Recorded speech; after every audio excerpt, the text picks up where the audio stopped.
I'm back again at the Colorado Supreme Court in Denver, Colorado. Today is Wednesday, October 22nd, 2025, and I had to quickly file a response to the Colorado Supreme Court. They ordered me to amend my petition for writ against Sheriff Justin Smith.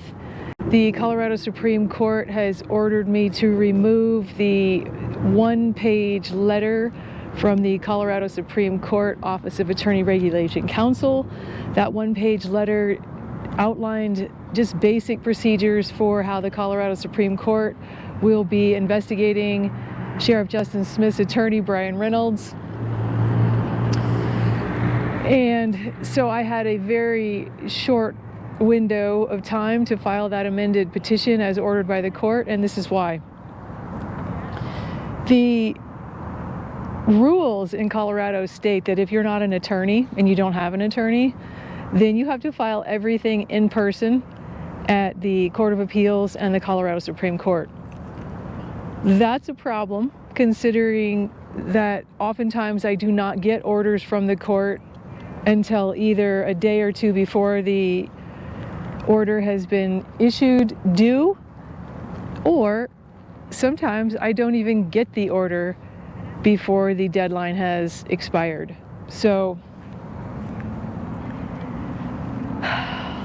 it's already difficult being a pro se litigant because obviously I'm not an attorney, which means I have to work exponentially harder to meet deadlines and to comply with the unlimited rules and procedures that apply to court cases. A lot of times, many times, attorneys who are working for the opposition, in this case it would be Brian Reynolds, many times those attorneys, understanding the predicament that I'm in, will do courtesy copies, because attorneys get notified immediately when the court issues a document or files something.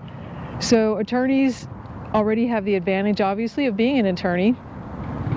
But a bigger advantage they have is they get instant notification, which means, well, let's say in this case, the court issued the order for me to amend the petition on October 9th. Interestingly, you may remember that I filed my objection to Justin Smith's motion to strike that letter that incriminates his attorney. I filed that on October 13th. So it had already been 4 days since the court had issued an order for me to amend the petition, and I didn't even know it existed. That means that the Colorado Supreme Court issued its order on Justin Smith's motion to strike before I even had the opportunity that I'm allowed under the law to respond to his motion to strike. So they're issuing orders before I even have a chance, under the law, under the rules, to file a reply. So today I filed my amended petition for writ as ordered by the Colorado Supreme Court. The only thing that is different from the document that I posted on September 13th is that page 12 has been removed per the court's order. I am required by law, by the rules, to drive from my home to Denver, Colorado. If you know anything about Colorado, you are probably aware that we have one of the poorest designed, the worst designed transportation system in perhaps the world. Now, I travel a lot.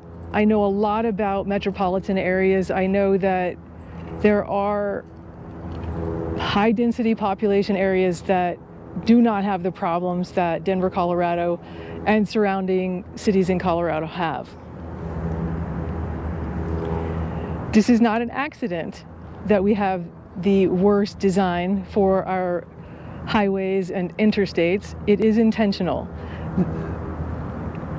Now remember, when I say something like it's intentional that we have this design, you know I can prove it. My proof goes back 20 years, and it's inconceivable to think that governments, local governments, would actually design our built environment to make our lives more stressful, but that's exactly what they've done in Colorado. So how is it possible that the state of Colorado and the local governments, local meaning municipalities, counties, towns, cities, how is it possible that those elected officials, but more importantly, the special interest groups and the lobbyists, how is it possible that they were able to completely destroy our transportation system? Well, it starts at the Capitol building, which is just around the corner from where I am, through lobbyists. Lobbyists are far more powerful than elected officials, and that doesn't just apply to the state level, it also applies to the little governments like Loveland, Colorado, or Fort Collins, or Alt, Colorado. You know, it doesn't matter the size of the government. What matters is who actually has the power and who is actually controlling basically the public, who's controlling the people.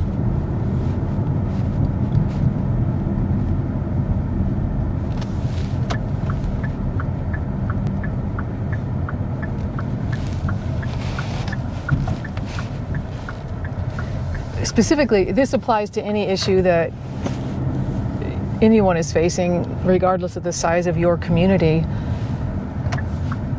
But who actually is controlling your day-to-day life oftentimes is people you will never see, you will never hear their names,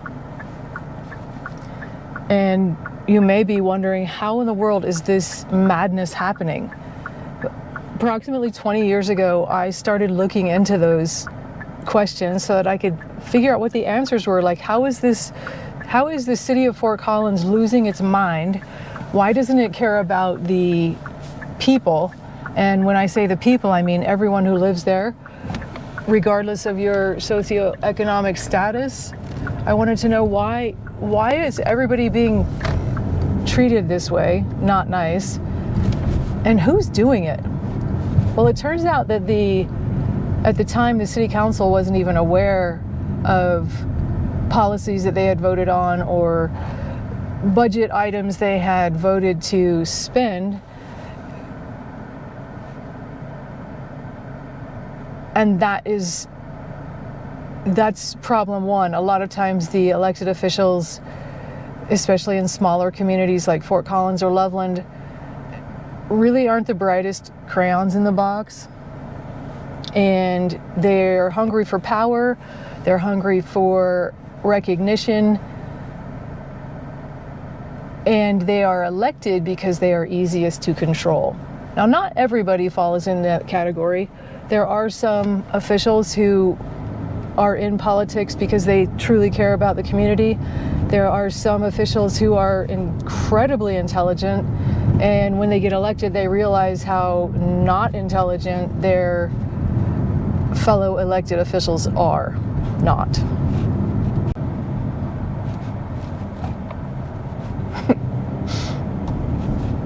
Case in point, that articulated bus might be practical in Denver. However, the city of Fort Collins spent $81 million way back when on articulated buses and removing car driving lanes so that the city could try to force people to use mass transit. If you've been to Fort Collins or you live there, you understand that people in Fort Collins don't want to use mass transit. It's a choice they make, and no amount of force that the city of Fort Collins and Larimer County has tried, people still don't want to ride the bus. So now it's free in air quotes, and still people don't want to ride.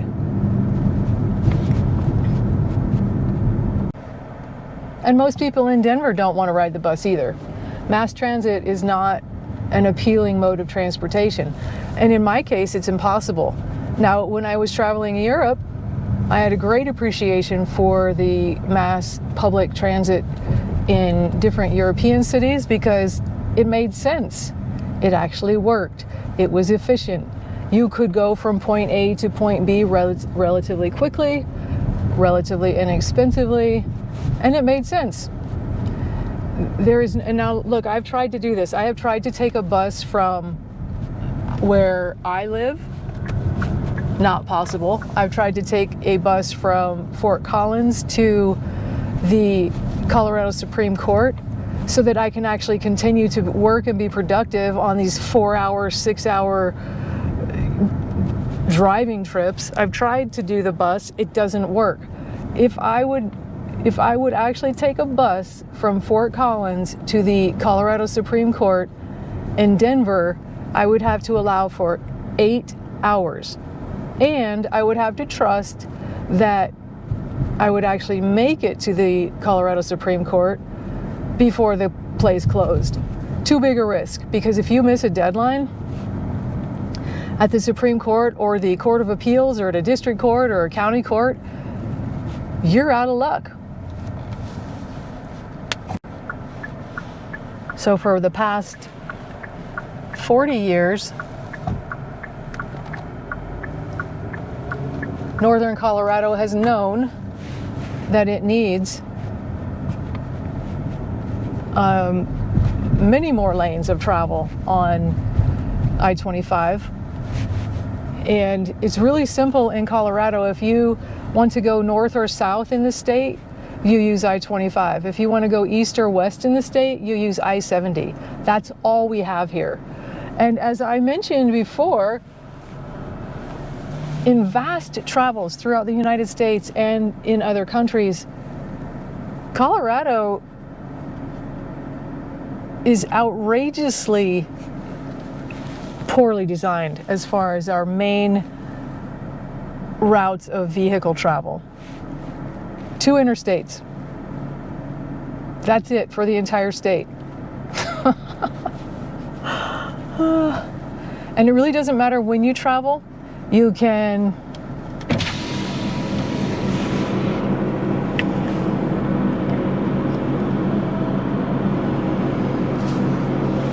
oh man, doesn't matter when you travel.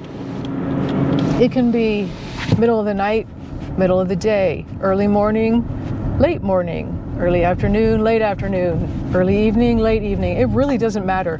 You are likely going to run into a spot on that one interstate where there's been a major crash and the road is shut down.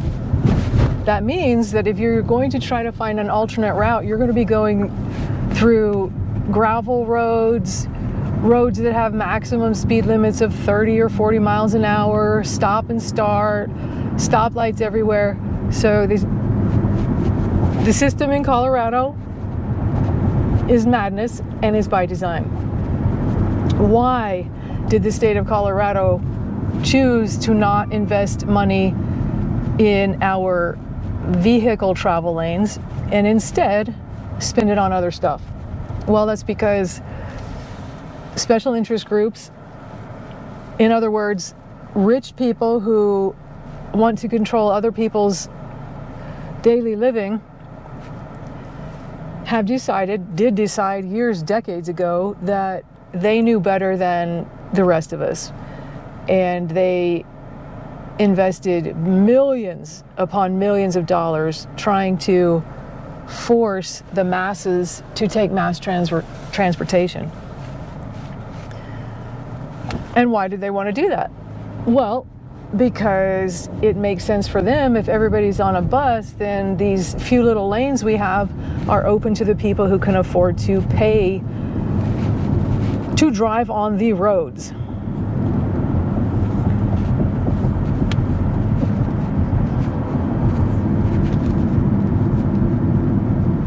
Northern Colorado is currently adding lanes to between Longmont and Fort Collins, but those lanes are not open to everyone. They have restricted them to eventually to people who can pay. They're not charging right now, but they are restricting who can drive there. It's intentional, it's by design. Rich people are controlling the masses. I do have the documents to prove that 20 years ago the discussions were, how do we, this is local governments discussing this in Colorado, but not only in Colorado. Local governments 20 years ago were trying to figure out how to force people out of their cars and into mass transit.